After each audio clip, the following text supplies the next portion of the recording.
साथियों, मैं बात बाबा साहब की एक स्टेटमेंट से शुरू करना चाहूंगा। जब बाबा साहब SC ST की लड़ाई लड़ रहे थे, अंग्रेजों की हुकूमत थी, तो ये तथाकथित ऊंची जाति के लोग बाबा साहब को देशद्रोही कहते थे, एंटी नेशनल कहते थे।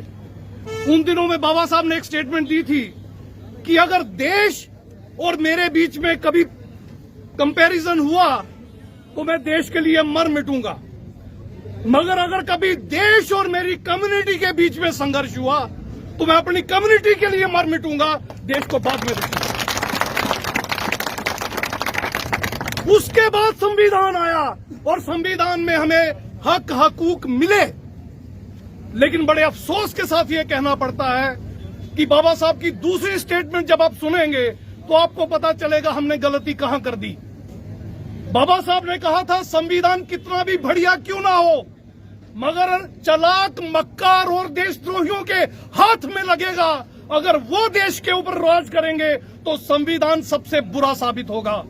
और अगर संविधान कोई बुरा भी क्यों ना हो, देश चलाने वाले लोग अगर देश के प्रति निष्ठावान, कर्मठ और देश के हित में काम करने वाले हो तो संविधान बढ़िया साबित होगा। एग्जाम्पल इंग्लैंड की देता हूं, वहां रिटन कॉन्स्टिट्यूशन नहीं है और दुनिया की बेस्ट डेमोक्रेसी है, क्योंकि वहां के रूलर अपनी कौम के लिए काम करते हैं या रिजाइन करके घर चले जाते हैं, देश को बर्बाद नहीं करते। अब इस साजिश को आप समझ लीजिए, साजिश है क्या? ऐसा नहीं है कि SC ST OBC के बच्चे नालायक हैं, बिल्कुल नहीं है। IAS की पिछली 20 साल की लिस्टें निकाल लीजिए, रिटर्न में SC ST OBC टॉप पे होता है। 250 नंबर होते हैं इंटरव्यू के, और इंटरव्यू के मेंबर जो होते हैं, इंटरव्यू लेने वाले, वो होते हैं अपर कास्ट के। 250 में से अपने वालों को देते हैं 200, 250, 240, और SC ST OBC के कैंडिडेट्स को देते हैं 70, 80, 90। साथियों, IAS तो एक एक पॉइंट पे जाता है, एक एक नंबर पे जाता है, एक एक नंबर में हजारों स्टूडेंट रह जाते हैं। इस तरह से हमें पछाड़ा जाता है। तो रिजर्वेशन की जरूरत इसलिए हमें पड़ी। रिजर्वेशन में वो बाहर हो जाते हैं तो कंपटीशन हमारे बीच में हो जाता है। कम से कम जो भी निकलता है हमारे घर से निकलता है, ये हिस्सेदारी हमें मिलती है। अब साजिश क्या रची है GD शर्मा साहब ने? रिटायर्ड जस्टिस GD शर्मा साहब, जो RSS के इशारे पे, भाजपा के इशारे पे, हिंदुत्ववादी संगठनों के इशारे पे, बैकवर्ड क्लासेस कमीशन की रिपोर्ट पे काम कर रहे थे, जिनको शायद अपना बेटा हाईकोर्ट जज बनवा रहा है कि उनकी क्या इंटरेस्ट है। उनकी साजिश को समझिए। अब वो SC ST OBC तीनों वर्गों में अपर कास्ट को घुसेड़ रहे हैं। अब क्या होगा? अब जब लिस्ट बनेगी, जनरल वाली सीटें भी वो ले जाएंगे। SC ST OBC की सीटों में अभी जो मैंने आपको बताया, रिटर्न में आप जितने नंबर मर्जी ले जाइए, इंटरव्यू में आपको दूध में से बाल की तरह उखाड़ कर बाहर फेंक दिया जाएगा। और सारी सीटें किसको मिलेंगी?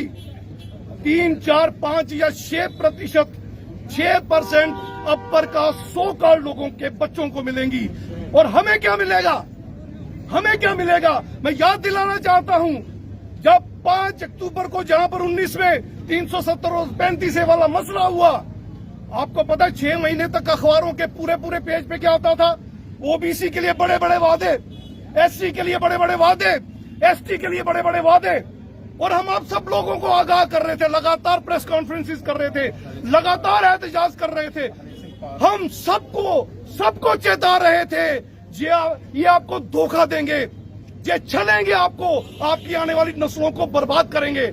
आप देख लीजिए, OBC को 2% मिलता था, वो भी नहीं मिल रहा, उसमें भी इन्होंने अपर कास्ट घुसेड़ दिया। अब कुछ नहीं मिलेगा OBC को। SC में भी इन्होंने कुछ ऐसी जातियों को इंक्लूड करने का फैसला किया है जो डिजर्व नहीं करती, और इसी तरह से पहाड़ी स्पीकिंग को ST में डालकर आपके हक पे डाका डालने का काम किया जा रहा है। अगर ये हो गया तो नोट कर लीजिएगा, 2023 के बाद जितनी पोस्टें ST की निकलेंगी जम्मू कश्मीर में, आपका एक आधा बच्चा आ गया तो मुझे पता नहीं, एक भी बच्चा आपका अब सीट नहीं निकाल पाएगा, याद रखिएगा। ऐसा नहीं है आप नालायक है, मैंने बता दिया आपको, उनका षड्यंत्र है, क्योंकि सिलेक्शन कमेटियां उनके हाथ में है, इंटरव्यू उनके हाथ में है, लिस्ट वो निकालेंगे, आप जो करेंगे उसका फल आपको नहीं मिलेगा। तो ज्यादा वक्त मैं नहीं लूंगा, इस साजिश को घर घर जाके समझाइए। हम उनकी लड़ाई लड़ रहे हैं जिनको अभी समझ भी नहीं आई, जिनको अभी ये बात पता भी नहीं चली आरक्षण होता क्या है। अरे भाई 100 अफराद हो और 100 रोटियां हो, सबको एक एक मिलनी चाहिए, यही रिजर्वेशन है।